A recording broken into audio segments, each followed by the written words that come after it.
తిరుపతి శ్రీ కపిలేశ్వర స్వామి బ్రహ్మోత్సవాల్లో చివరి రోజైన శుక్రవారం ఉదయం త్రిశూల స్నానం వైభవంగా జరిగింది. ఉదయం 6:30 శ్రీ నటరాజస్వామి వారు సూర్యప్రభ వాహనంపై ఊరేగింపుగా అన్నారావు సర్కిల్ వరకు వెళ్లి తిరిగి ఆలయానికి చేరుకున్నారు. భక్తులు కర్పూర హారతులు సమర్పించారు. ఆ తర్వాత ఉదయం 9 గంటలకు అర్చకులు శాస్త్రోక్తంగా త్రిశూల స్నానం నిర్వహించారు.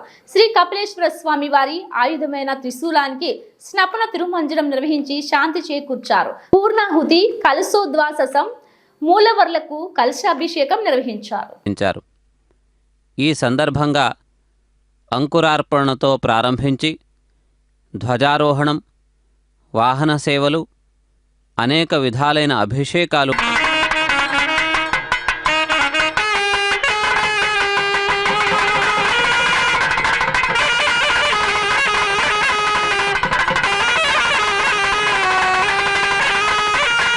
బృహస్పతే పరిధీయరథేన రక్షో మిత్రాగో అపబాధమానః గంభీరా ఉత్తరే భవన్ తస్మాను దేవ అవగాహవేషు ఉద్ధరశయ బ్రహ్మ సకాశిత గచ్ఛామిత్రాన్ ప్రవిశమై